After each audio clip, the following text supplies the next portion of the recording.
Un orage, les courants d'air au sein d'un nuage modifient la répartition des charges électriques. On peut alors l'assimiler comme un gigantesque condensateur. Où peut-on encore trouver des condensateurs? Comment fonctionnent-ils et quelles sont leurs applications? C'est ce qu'on va étudier dans le chapitre dynamique d'un système électrique. Déjà, définissons précisément un condensateur. Il est constitué de deux armatures métalliques placées face à face et entre ces deux armatures se trouve un isolant appelé diélectrique comme de l'air. Lorsqu'on branche un condensateur à une alimentation, des charges s'accumulent sur chacune des armatures en raison de la présence de l'isolant. Les charges en effet ne peuvent pas le traverser. On dit que ce dipôle a un comportement capacitif du fait de l'accumulation des charges. Il y a apparition d'un champ électrique uniforme entre ces deux armatures. Une différence de potentiel ou tension apparaît aux bornes du condensateur. L'accumulation de charge est d'autant plus importante que la surface des armatures est grande.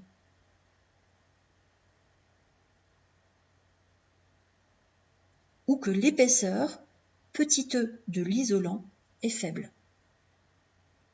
On le voit effectivement par l'animation.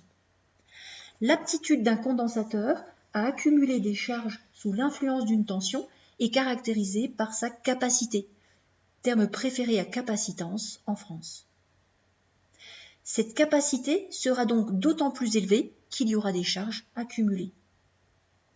Ainsi, le condensateur est capable de stocker de l'énergie. L'énergie sera aussi ici d'autant plus élevée que la tension d'alimentation est importante. Alors cette énergie stockée pourra ensuite servir à alimenter un dipôle comme une lampe pendant un court instant.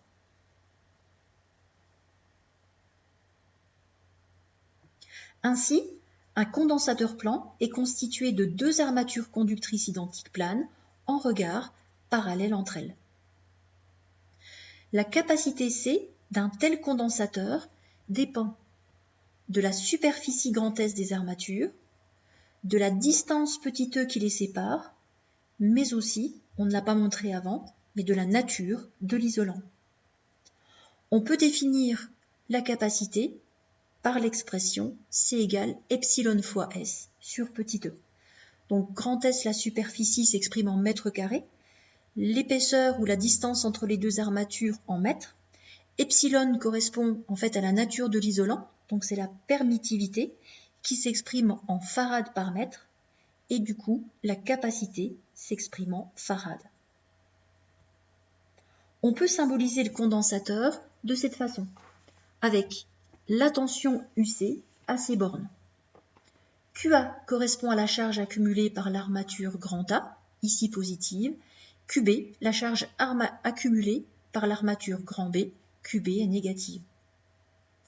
À chaque instant en tout cas, la charge petit q du condensateur est proportionnelle à la tension UC à ses bornes. Grâce à l'énergie stockée, qui peut être restituée très rapidement, les condensateurs sont très souvent utilisés dans des dispositifs électroniques et pratiquement dans tous les circuits imprimés. On utilise également des capteurs capacitifs dans de très nombreux domaines pour détecter, par exemple, la présence d'un objet ou un déplacement. Alors prenons le cas d'une mesure de niveau qui repose sur le principe de variation de la capacité d'un condensateur. En simplifiant le principe, on dispose d'une cuve et d'une sonde capacitive. Les parois de la cuve et la sonde peuvent être assimilées aux armatures. Et l'isolant est soit le produit, donc non conducteur ici, soit l'air. On a donc un condensateur dont on peut modifier sa capacité suivant le niveau de liquide. Et cette variation de capacité est mesurée en continu par une électronique intégrée. Cela permettra de déterminer puis d'afficher le niveau de liquide. On peut aussi utiliser des capteurs capacitifs dans des écrans tactiles. L'écran est recouvert d'une grille conductrice, c'est la première armature. Le doigt capable de transmettre et d'accumuler des charges électriques est la seconde armature. Il y a à ce moment-là apparition locale d'un condensateur au point de contact et donc d'un champ électrique. Au niveau du point de contact, un microprocesseur détecte donc cette capacité et le point de commande. Étudions maintenant la charge et décharge d'un condensateur. Le condensateur n'est soumis à aucune tension d'alimentation, il est déchargé, la tension à ses bornes est nulle.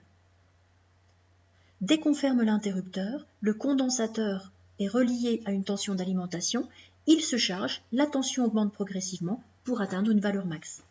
Quand on bascule à nouveau l'interrupteur, pour avoir cette fois-ci un circuit avec le condensateur et le conducteur ohmique, le condensateur se décharge dans la résistance, la tension à ses bornes diminue progressivement, comme on le voit dans la courbe, pour atteindre une valeur nulle.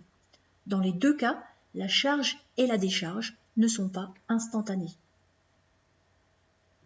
Pour réaliser l'étude théorique de la charge et de la décharge, on doit s'intéresser également à l'intensité du courant traversant le circuit.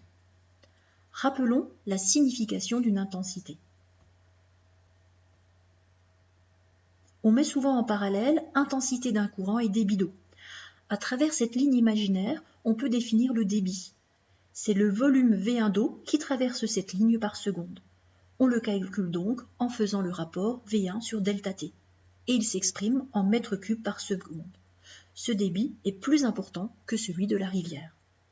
De façon analogue, la charge électrique qui traverse la ligne imaginaire du fil conducteur chaque seconde correspond à un débit de charge appelé plus précisément intensité électrique. L'intensité peut donc être définie par le rapport Q sur ΔT. Plus le débit de charge est important, plus l'intensité grand I est élevée. Grand I s'exprimant en ampères ou encore, d'après la définition, en coulombs par seconde. Lorsque l'intensité est variable au cours du temps, c'est le cas notamment lors de la charge ou de la décharge d'un condensateur, on la note petit i et on la définit comme étant la dérivée de la charge Q par rapport au temps. Prenons la situation suivante. Un condensateur de capacité C monté en série avec un conducteur ohmique de résistance grand R et une source idéale de tension de force électromotrice grand E. L'interrupteur K est initialement ouvert et le condensateur est déchargé. À l'instant t égale 0, on ferme l'interrupteur. Appliquons d'abord la loi d'Émaille, ou loi d'additivité des tensions, puis la loi d'Ohm. L'équation s'écrit alors E égale RI plus UC. Avec les définitions précédentes, I égale dQ sur dt et Q égale C fois UC, on peut exprimer l'intensité petit i en fonction de Q, puis de UC. L'équation devient alors E égale RC DUC sur dt plus UC, grand C étant constante, on peut la placer devant la dérivée. C'est une équation qui relie la variable UC à sa dérivée, c'est une équation différentielle. Mathématiquement, elle admet comme solution générale UC égale K exponentielle de moins T sur RC plus grand E. K est une constante calculée à partir des conditions initiales. Donc on reprend avec les conditions initiales. À T égale 0, le condensateur est complètement déchargé, donc UC est nul. C'est juste au moment où on ferme l'interrupteur grand K. On peut établir à partir de l'équation différentielle pour T égale 0 que K plus E est égal à 0, car l'exponentielle de 0 vaut 1. On en déduit la valeur de la constante K, qui vaut moins E. On peut maintenant replacer K par son expression dans la solution générale, factorisée par grand E, pour aboutir à l'expression indiquée. L'allure d'une telle fonction est représentée par la courbe bleue, c'est bien ce qu'on a obtenu pour la tension UC au moment de sa charge.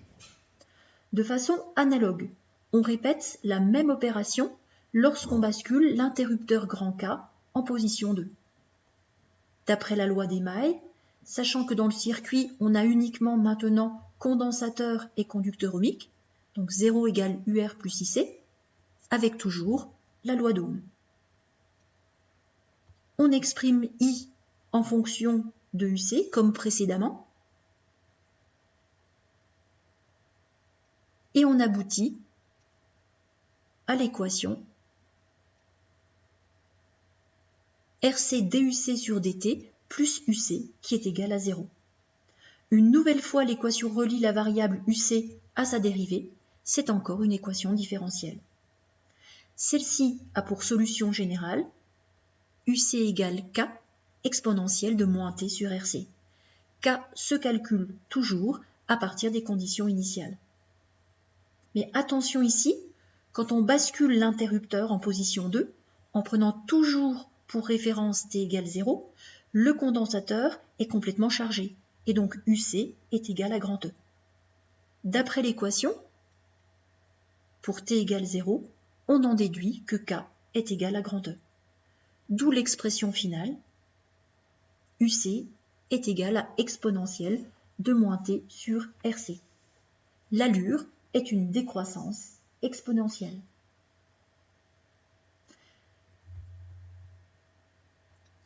D'après les courbes de charge et de décharge, on peut mettre en évidence un régime transitoire lorsque la tension UC varie et un régime permanent quand la tension UC a atteint sa valeur définitive. 0 lors de la décharge, la tension d'alimentation grand E lors de la charge. Il est donc judicieux de définir ce qu'on appelle un temps caractéristique.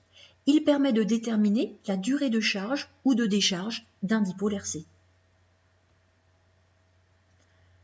À partir de la courbe de la charge, on peut le déterminer graphiquement. Donc on place l'asymptote, on place la tangente à l'origine, et le point d'intersection correspondra à la constante, ou plutôt le temps caractéristique, τ. On peut constater que si la résistance grand R du conducteur ohmique augmente, ou si la capacité du condensateur augmente, ce temps caractéristique devient aussi plus important. On peut définir le temps caractéristique τ par l'expression τ égale R fois C. De même, on peut déterminer graphiquement, à partir de la courbe de décharge, ce temps caractéristique τ de façon analogue. On place l'asymptote, donc ici, en fait, c'est pour l'axe des abscisses. On place la tangente à l'origine et le point d'intersection correspond aussi au temps caractéristique. De la même façon, si on augmente grand R ou grand C, ce temps caractéristique augmente. On peut considérer qu'au bout de 5 τ, la tension UC aura atteint sa valeur finale. Ainsi, on a pu montrer et mettre en évidence l'évolution de la tension UC aux bornes du condensateur au moment de sa charge, au moment de sa décharge, et mettre en évidence un temps caractéristique.